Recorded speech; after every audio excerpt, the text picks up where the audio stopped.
Yes, Halima, is she my audible?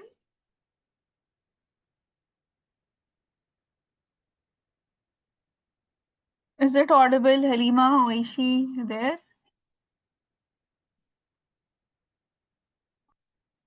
Yes, ma'am. Okay, so let us just complete a small portion was left from this chapter. Magnetism part we are done with. We had to discuss this origin part. Now, basically, this part that is written as origin of magnetism.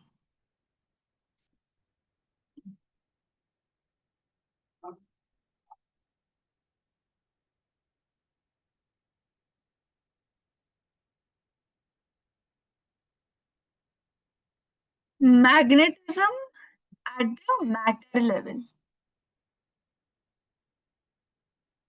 Level means the atomic level. Okay, this means at the atomic level. This is what is meant by the origin of magnetism at the matter level, or you can say atomic level. Because see, till now, whatever we have studied in the Biot-Savart law, in anything that we have studied, there we never even for once considered what happens at the atomic level.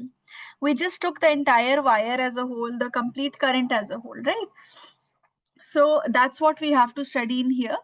We'll see when the at the atomic level means when the electrons are moving. At that level, what happens, and will it ever give rise to current or not? So this says that it contributes to an electric current.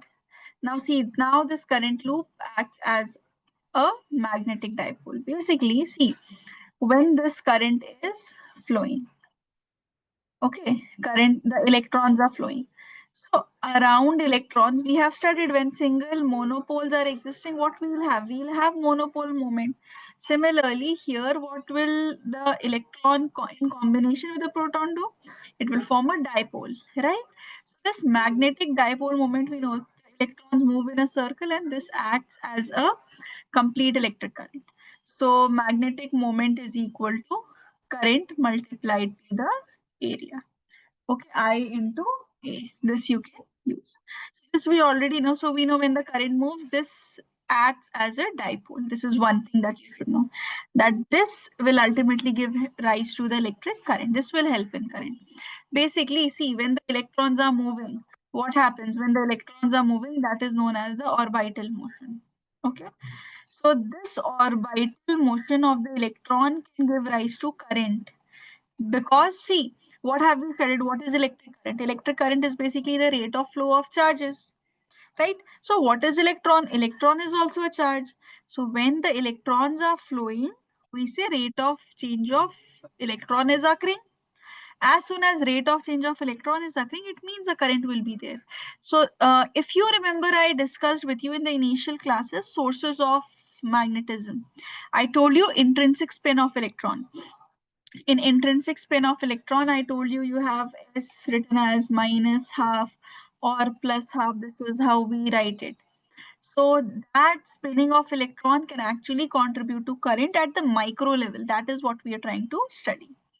Okay, next is the second point is the one which I told you, that magnetic moment of an atom is due to three major factors.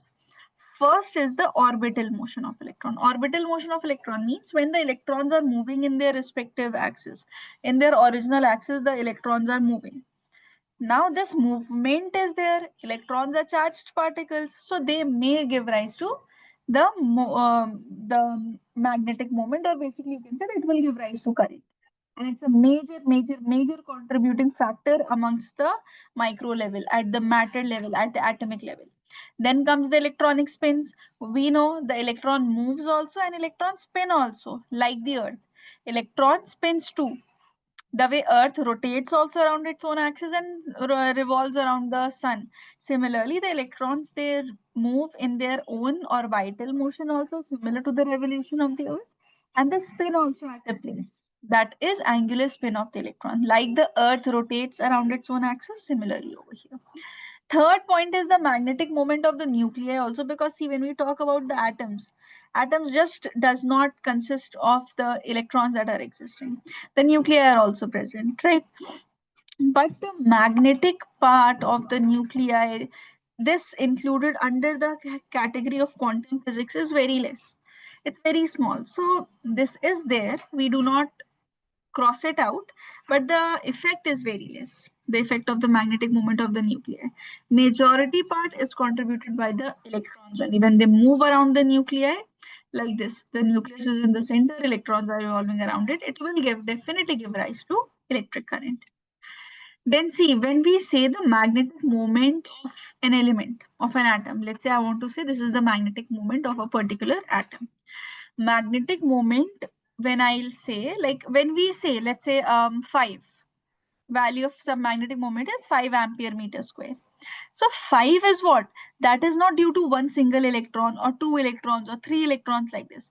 When we say magnetic moment, it is due to all of the electrons that are present. Means the combination or the net value of the electron we take, that we write it as the magnetic moment. Means when you have the term magnetic moment, we don't specify it in terms of a particular electron or a proton or something. For the magnetic moment, simply means all the net moment. But now see what happens at the atomic level. This is one point, that magnetic moment of an atom is due to all the electrons. See, some elements are there where the magnetic moments can be cancelled.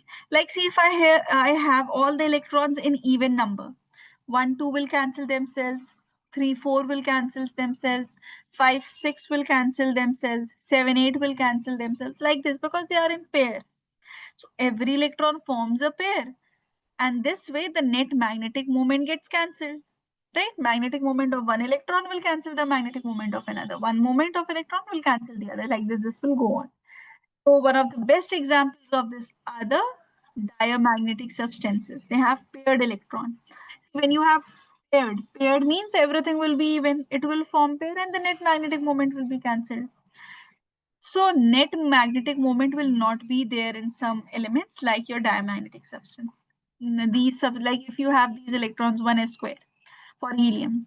This does not have any extra electron. If we had some 2p or any value 3p something, then that would have affected, but we don't have that value, so this is under the diamagnetic substances category. So magnetic moment of electrons get cancelled in because these electrons are present in pairs like your diamagnetic substance. But if it isn't, then some electron will be left, and that leftover electron, let's say I have 5 electrons, though this is not in such small numbers, but just for example. So what will happen here? These two form pair, these two form pair, this will be left. Now, this will contribute towards the magnetic moment. This will give a contribution towards the magnetic moment. That's why we say these are paramagnetic or ferromagnetic substances. They have unpaired electron and their net magnetic moment cannot be cancelled because one will definitely be left whose pair couldn't be formed. So this is one of the properties of paramagnetic or ferromagnetic substances. Are these 5 points clear, Oishi and Halima? Yes, ma'am. Halima, I hope you're also understanding. When we talk Yes, about a ma'am. specimen of matter, okay. So all of this means a magnetic moment. The arrow is basically representing a magnetic moment. The magnets are present and all. I'm just directly using the arrow. So what happens when magnetic field is not there? All of these are randomly scattered. Means if I take a small portion, 1 millimeter cube of the specimen, it will have around 10 to 20, 10 to the power 20 atoms. 10 to the power 20 atoms. You get it? So 10 to the power 20 atoms will form 10 to the power 20 dipoles too. But all these are scattered when no magnetic field is there. So what will happen to the net magnetic moment? Basically, one moment will be cancelled by other. Like look, one is in this direction, is in this direction. They will cancel each other. Magnetic moment will be zero. One will be, let's say, here, other will be here. So in such cases where the magnetic moments, where this is scattered, the magnetic moments are scattered. When the magnetic moments are scattered, the magnetic field is also scattered. And because they are in different directions, they tend to cancel each other. Net magnetic moment will be zero, so you do not have any magnetic moment. But as soon as magnetic field is applied, by applying external magnetic field, all of these will align themselves in one direction. All of these. Resultant magnetic moment will be where these are aligned. In that direction, this net magnetic moment will be there. Okay, so this won't be zero this time. That magnetic moment would be zero in the first case, non-zero in the second. Till here, am I clear? Yes, ma'am. Okay. Now coming to the numerical part. So this part you can take the screenshots. I'll give you time to take the screenshots because this is very theoretical but very important. From your magnetism, this is the new part. Now there are two topics, very confusing by name but very easy by calculations. This is what is intensity of magnetization. This is also known as magnetization vector. Intensity of magnetization, or you can say magnetization vector, is basically the magnetic dipole moment per unit volume. That's it. Magnetic dipole moment per unit volume.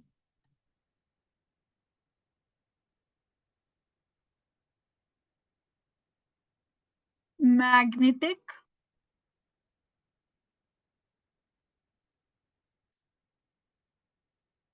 dipole moment.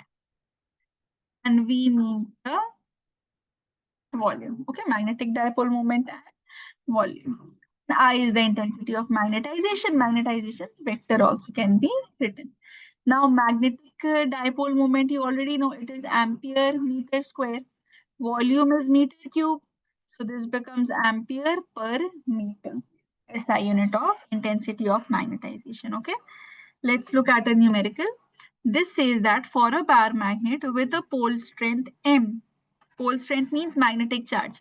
I told you in the last class electrostatics and magnetostatics comparison, and their separation is 2L.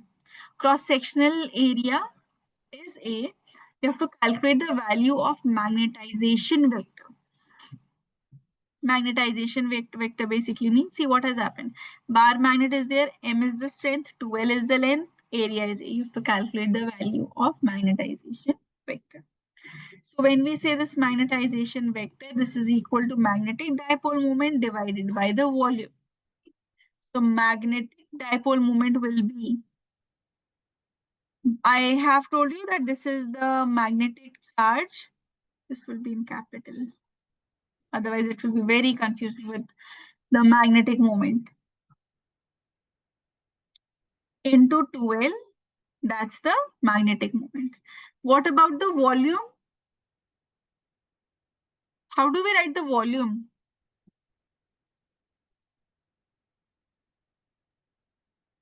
Area into length. Okay, so volume will be area multiplied to 2L.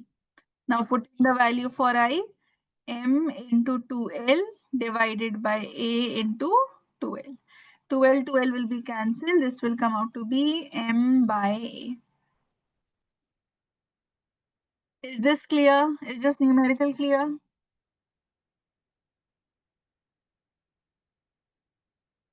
Yes, ma'am. Okay. Take the screenshots up till here and this you write it properly and then we'll do one last topic from this chapter. I'll start with EMI straight after this. Take the screenshots first.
Ma'am, can you scroll up on?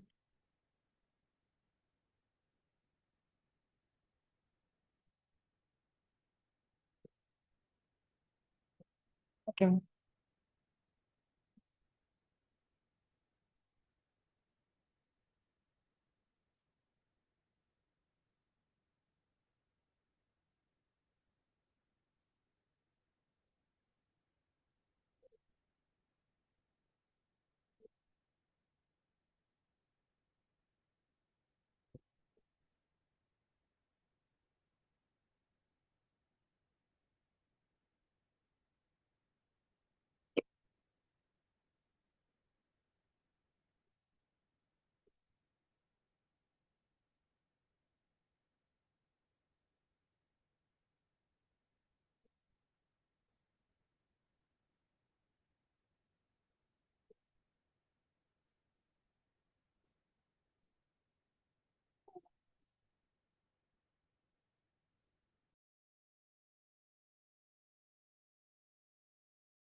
Hold on.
Done, ma'am.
Okay, both completed. See, let's move to magnetic intensity. Magnetic intensity's name is magnetic field intensity. See, the terms are very confusing. Magnetization field and magnetic field intensity meaning is different. See, when I talk about the magnetic field, which we say the net magnetic field, this is given by two factors. There are internal reasons, there are external reasons. When I say internal reasons, see, internal factors are existing. External factors means, see, external factors like if I have a coil, we have talked about this device which is a solenoid. We know the solenoid also gives rise to a magnetic field. Okay, so what are these kinds of sources? These are the external sources that are coming from outside. Internal means that are within from your system. They are within your system, like electrons, which is present and contributing towards the orbital motion. Okay, so due to alignment of dipoles, some magnetization occurs. So we say the net magnetic field is given by magnetic field due to internal factors plus the magnetic field due to the external factors.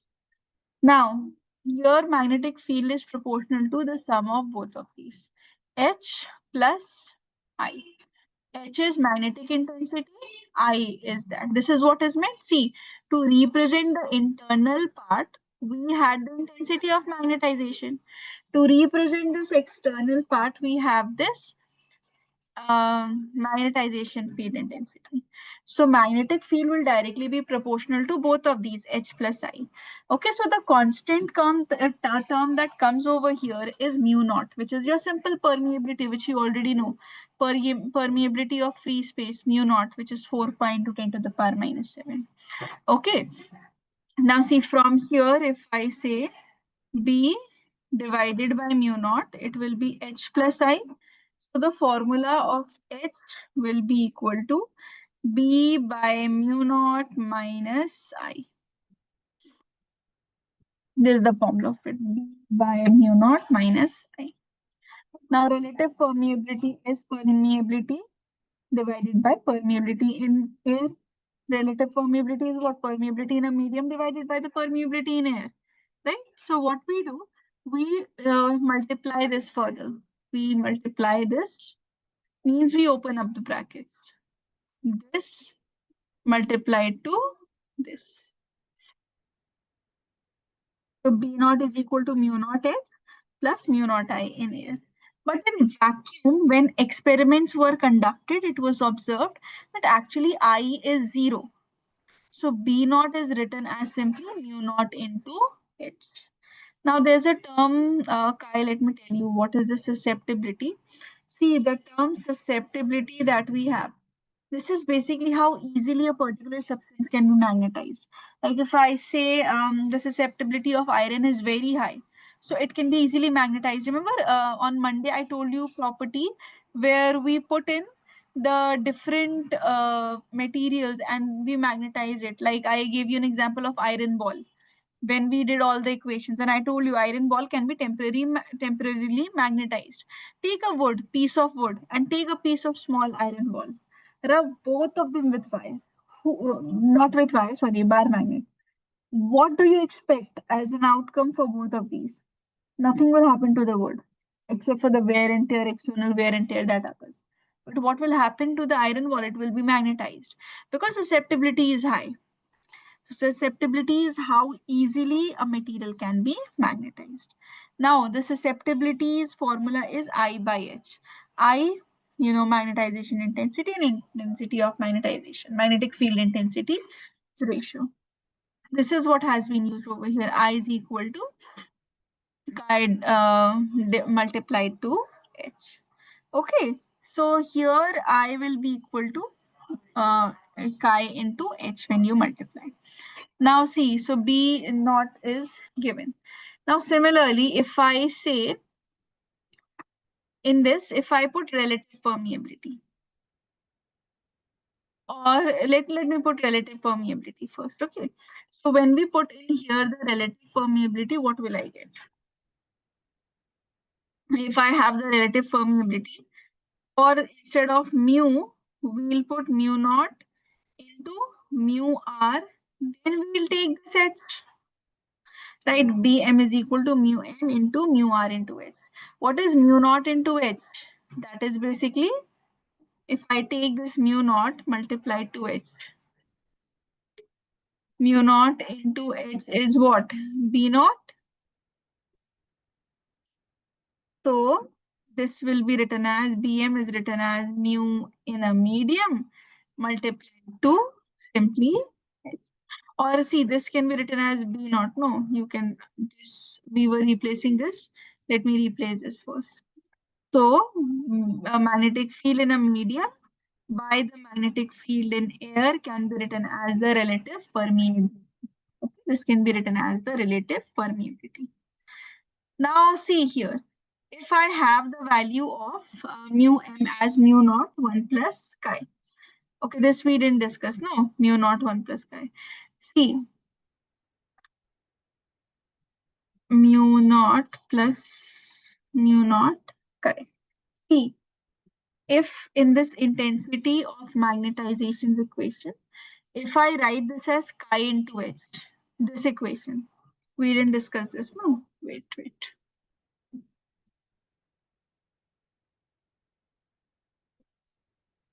Yeah, in between I told you about Bm and mu naught, which is the ratio of the relative permeability. This is one point. In this equation, I know I is equal to susceptibility into H. So when I put this, this is mu naught into H plus mu naught into chi into H. B is equal to mu naught, take H common, 1 plus chi. Mu naught into H is, this B is equal to mu naught into this term is, see, B is equal to B naught. This is mu naught H 1 plus chi. Now magnetic field in air, this can be replaced with permeability. Similarly, this can be replaced with the permeability of a medium. So you have mu m is equal to mu naught 1 plus chi.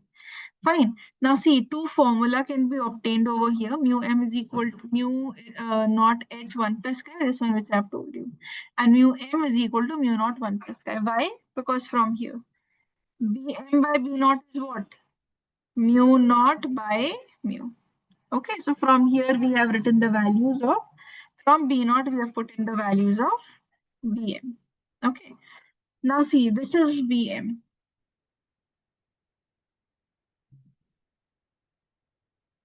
And what is mu naught into it? I'll rewrite this, wait. See, now it will be clear, understand. B is equal to mu naught H plus mu naught I, right? I have replaced with chi into H. Now mu naught H can be taken out as common. 1 plus susceptibility is left, right? Now this is for a medium we are calculating. This can be written as B naught 1 plus chi. What is the ratio of Bm by B naught? Mu naught by mu m, you can say. From here, mu m is equal to mu naught 1 plus chi. This is the whole equation. Now, have you understood this? Mu naught, chi, and all. Yes, ma'am. Okay. So, see, these are actually helpful in the questions also. Uh, Direct questions also you can get. But rarely the derivation part is asked. So, what exactly is this? See, this is getting multiplied. Factor by which magnetic field increases on introducing some materials. Alright, even if I take the ratio, you can see B naught is equal to mu naught multiplied to H here, this one. Similarly, for a medium, we will say this will be mu m into H. Right? When you take the ratio, you will get the relative permeability back over here, which you already know. From here, this will mu naught will be equal to B naught by H divided by mu m will be equal to into H by Bm. This will be cancelled, which will be equal to the relative permeability, which is B naught divided by Bm. So same thing only, but I have written it again. In like you can just identify the ratios from here. That's susceptibility, and that completes the chapter also. Any queries in any of these? Do one thing. Till where have you written this? You have written, no? Start writing. Wherever you are not able to understand, please stop and ask. Okay? Please start writing.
Is it done, Oishi Alima?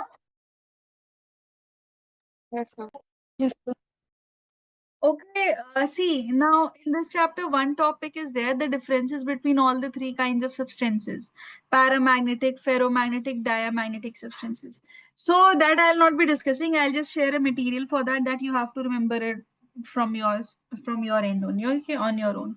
If you want, we can have a discussion, but there's no point of it. Straight away, I'm starting with the next chapter, that is EMI. Now, see, when we talked about the magnetic field chapter, chapter 4th, we discussed the fact that when we have a current carrying wire, let's say I, so at a certain point, will it give rise to the magnetic field or not? We studied yes, it will give rise to magnetic field, right? So what did we study? That current carrying wire will give rise to magnetic field. Now the question came that will the reverse occur? That magnetic field is existing and it is giving rise to current. So answer was yes, means what? Yes. This was proved by the scientist named Faraday. Faraday did certain experiments and he concluded the fact that yes, magnetic field can also give rise to electric current that is existing. Okay, so the first topic that we have is magnetic flux. Like your electric flux, we've discussed electric flux in detail. So I hope you remember electric flux. If let's say I have a plane surface present. Now in the surface, various magnetic field lines are existing. These are all magnetic field lines. All of these are making an angle of 90 degrees. All of these are making an angle of 90 degrees. So the number of field lines that are crossing the area perpendicularly, they are called as the magnetic flux. Like here, if I count 1, 2, 3, 4, 5, I'll say the magnetic flux is 5. But again, the same reason which we studied in electrostatics, that counting the number of field lines is not feasible every time. You may not be provided with a number of field lines, or you don't have sufficient information to calculate and identify whether they are perpendicular or not. So, in short, it's a tedious process. Without having sufficient knowledge, you can't indulge into the calculations of the magnetic flux. So, as a remedy to it, the formula has been developed and we also have to follow the formula. This is for understanding the meaning, that number of magnetic field lines crossing area normally. Now what we do, let's say here we take up a surface. Okay, let's say the surface area is some S. The first thing that you are going to do is you are going to drop an area vector. This is the electric field making some angle with the plane. The first thing that you have to do is drop up an drop up an area vector. A perpendicular to it, you will be dropping. Whatever is the surface, this is the surface, just drop an area vector perpendicular to its surface. And the angle that you will be considering will be this angle theta that the electric field is making with the area vector, okay, between electric field, I've written magnetic field is making with the area vector. The formula over here will be magnetic flux is equal to B dot A, that is B A cos theta. And magnetic flux will be, if it is variable, then you have to use integral of B dot A wherever you require, but B dot A is sufficient for it. It's a scalar quantity. SI unit will be Tesla multiplied to meter square. Magnetic field is Tesla, area is meter square. So Tesla meter square. But this Tesla meter square has a proper name, that is Weber. Okay, WP. So we don't use this because we have Weber. So Weber is the SI unit to it. All right, let's practice few questions based on this. Till here, have you understood magnetic flux formula and the concept? Yes, ma'am. Yes, ma'am. Okay. See, this says magnetic field of 2 Tesla exists in space. It is inclined at 30 degree with the plane. Magnetic field is given as 2 Tesla Calculate magnetic flux through it if the area is given as 10 meter square. Area is 10 meter square, magnetic field is 2 Tesla. Now, tell me the value of theta class that we have to insert in the formula. Formula is B dot A, which will be BA cos theta. Tell me the formula of theta.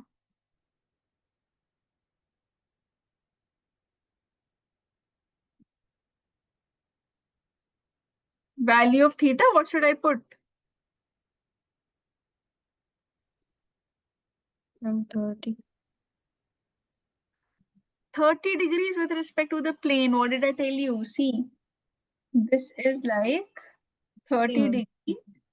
It will be 60. This is 30 degree, which is made with the plane.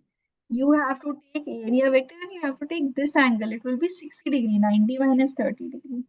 Your theta will be 90 degree minus 30 degree. That is equal to 60 degree. So we are going to insert 60 degree. 2 into 10 into cos 60 degree, or directly I should have written. So this I am writing directly 10 Webers is the answer. Okay, take the screenshot still here, but write down the numerical from your end.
Okay, let's see another question. This is magnetic field. B is given as 10 I cap plus 3 J cap plus K cap. Okay, this exists and it says area is 2 meters square in XY in YZ plane. Look, when you have the YZ plane, the perpendicular to it will be in the x-axis. So we'll directly put I. Now when you take the dot product to multiply, that is B dot A, which is 10 I cap plus 3 J cap plus K cap dot 2 I cap. Flux is equal to 2 into 10, that is 20 Webers. Rest will be 0. So 20 Webers will be the answer. Is this clear? Any doubts in this? Okay, write it.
Area is like taken as R because it's normal to the circle. That's why. Yes, yes. So YZ is like this. So normal to it will point towards x-axis. That's why I cap. Okay.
Class done?